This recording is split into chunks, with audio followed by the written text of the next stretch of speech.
There's been a lot of bovine TB in this area for several years now, and we've been completely unscathed until now.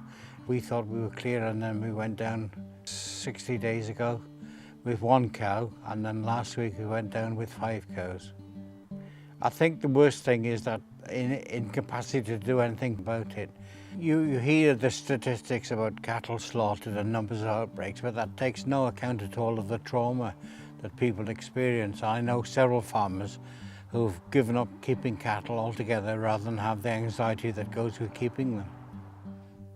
Well, the cost is perceived as not huge. We're talking tens of millions, and in the bigger picture of government spending, it's not a huge amount of money. But on the ground, it's costing a lot. I mean, the vets get paid to do the TB testing. The farmer gets nothing. It's a total loss for the farmer. He cannot win. He has to arrange extra staff, extra time, and if an animal goes, the compensation payment doesn't even replace the animal. So the cost is a lot bigger than is perceived on paper. Also the emotional cost. It affects whole communities and families affected with it. One thing we have never done on this farm and never want to do is have to slaughter healthy newborn calves. And it's quite close to that now. They are now sort of stigmatized that they come from a TB restricted herd. Calves that I used to get 70 to 100 pounds for, according to their quality, I get about 20, 25 pounds for now. I've had to borrow money from the bank just to tide us over this cash flow issue. There's a major financial implication of compensating farmers for the loss of their cattle. There's an emotional implication. And in terms of the government's current strategy, there's a massive implication for our wildlife.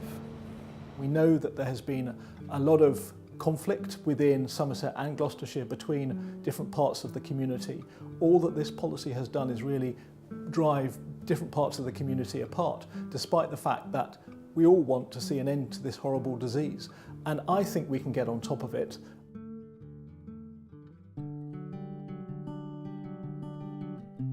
So the most important element of any strategy to get rid of TB is the whole problem approach. You have to address the reservoirs. Most farmers are convinced that there is a reservoir of TB in wildlife, and until you can address the both, you will never clear it out. My cattle graze every night amongst badgers. There will be badgers amongst them. There'll be a few deer amongst them. And until you do something to address that, I can't see that there's an end game for me. I can't see that anything that's happening now will not change things for another 20, 30 years. And if farmers believe that a badger cull is going to miraculously solve the bovine TB issue, they really need to think again, because it isn't. It is only going to reduce the disease by something like 16%. It is not going to be quick. It's going to take at least 4 years for that to happen. If we're going to really tackle this disease, we have to focus on separating out the wildlife from the cattle, and you do that by improving biosecurity, you do that by reducing cattle movements, and you do that by vaccinating badgers. The whole picture is like a big jigsaw, so you have to get all the pieces right, and biosecurity is one. You try not to get the disease in, but it's very impractical to put a 10-foot high gate around a farm. So you could do it around the buildings and keep all the animals in, but that's not what we're trying to achieve, and nobody wants to see all the animals in all year round.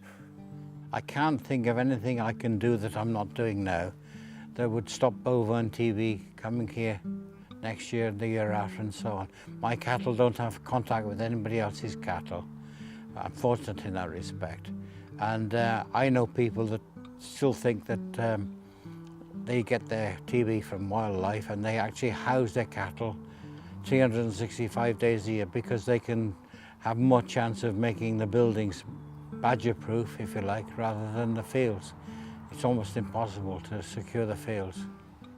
In areas where bovine TB is persistent within the badger population, the effect of removing badgers from those populations is to cause the survivors to move around much more, potentially spreading the disease further.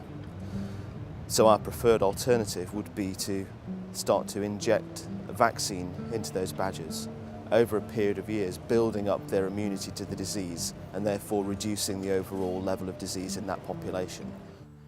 I think vaccination could be the answer eventually, but it's so far away. and I could present all my cattle to be vaccinated, but you couldn't guarantee you'd vaccinate all the badgers.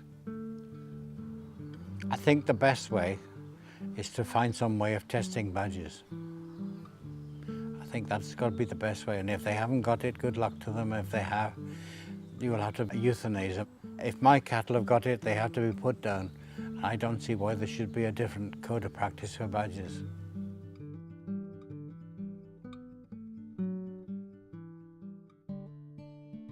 Who's got the responsibility of the disease is obviously the farmer. It's his animals. If his animals are diseased, he's responsible for his animals. But now the frustrating bit, we cannot hold him responsible because we've tied his hands. He cannot deal with the disease because by law he's restricted in dealing with it.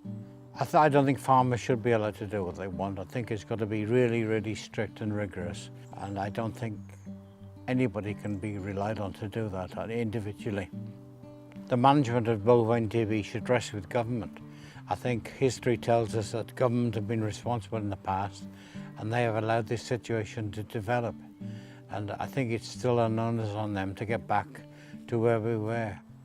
There should be a joint approach from all the organisations that are involved in this, whether it's the farmers, the government, the European Commission, the animal welfare groups like the RSPCA, the Wildlife Trust. We've all got our part to play, whether it's on vaccinating badgers or on controlling badger movements. Ultimately, of course, the government will make the decision as to what needs to be done.